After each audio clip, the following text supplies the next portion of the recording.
test centre to North Camp. Right, so here's a little diagram for you.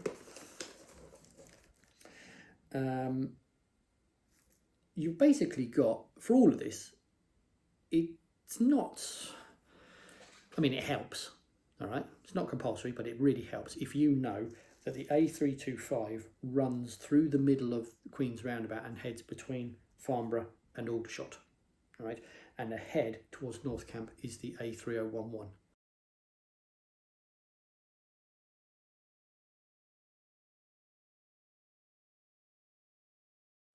And the reason for that is because, in my opinion, whoever marked up Queen's Roundabout ought to be shot. There are 3 different ways, or you have to demonstrate 3 different sets of skills to get around the same roundabout. So it's not consistent at all. I mean, it's brilliant from a teaching point of view, but from a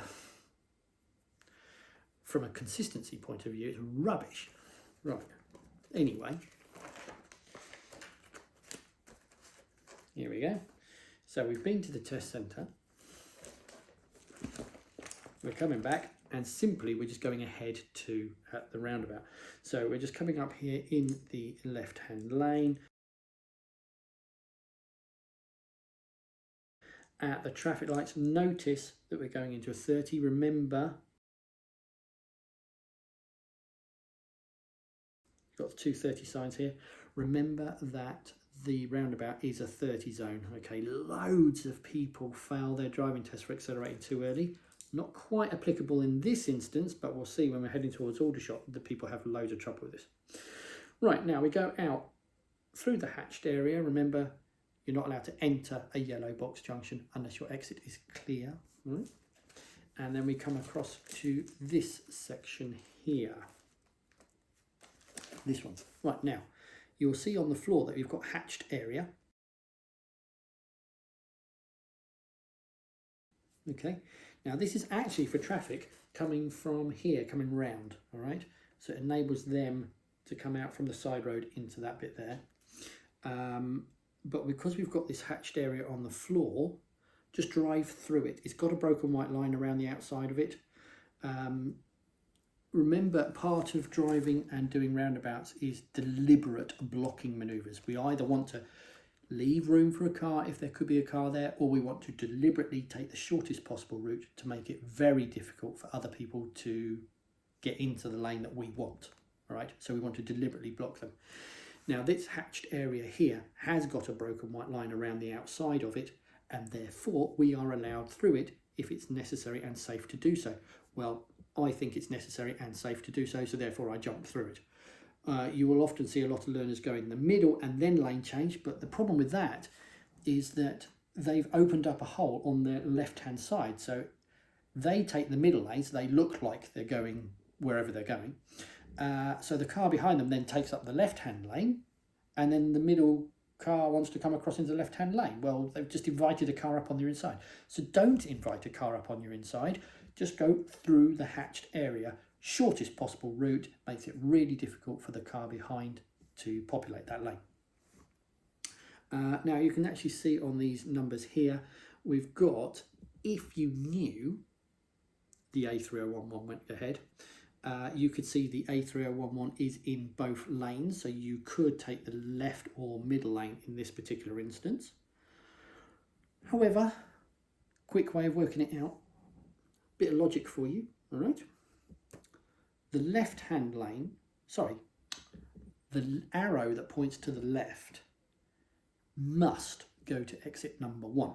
Has to, right? Therefore, the very next up arrow has to go to exit 2. Now, it might also go to exit 3, 4, 5, etc. But we do know that the left arrow has to be 1 and the leftmost up arrow has to be number 2. So if you know that at the roundabout you're going to go ahead 2, the quickest way to work it out is just find the leftmost up arrow. It must go to 2. There could be other lanes that also go there, but you know, it's a real quick way of finding it. I use that a lot. All right. I mean, if you knew the numbers, how you would know the numbers, because there's no sign up, which is what I was saying to you about no consistency with how they marked it. you could tell that you could also take the middle lane, but default is always the left of the two, so I would just jump into the left-hand lane. Then we just follow it out. This is the point where I said that it 1 into 3, and so I stay on the right-hand side, and it takes me to this part of the roundabout here, and I just follow it round, staying to the left of that white line there, counting your exits off, so 1, 2, round here, still in 30. Now we've got an arrow, there it is, which is get left or go back to the left. Because there are 2 lanes that leave this roundabout, people in the right-hand lane have been told to merge back to the left. So I would be checking on my right, because at the end of the day, 2 cars don't go into one hole, all right? So you need to be aware, if there's a car coming over overtaking you, you might need to slow down to let him go. If they're just sitting back there, don't worry about them, don't slow down. A lot of learners tend to slow down at this point. So think, oh, there's a car back there, I'd slow down. But they're just trying to drop in behind you, and if you slow down, you back yourself into them. So keep going, and only worry about people that are actually overtaking you, all right? Sometimes it can be useful just to give it a quick bit of acceleration just to get away from that car. But you must know what's going on that lane to the right of you. It doesn't matter if you're going into their lane or they're coming into you. You want to know before it gets narrow, right? Because if you wait until it gets narrow, great, you've done a blind spot check on your right-hand side, but all you're doing is you're just checking to see what colour eyes the person you're crashing into has got. Whereas if you check here before it gets narrow, you can say, oh, there's a car there, and you start doing something about it, all right?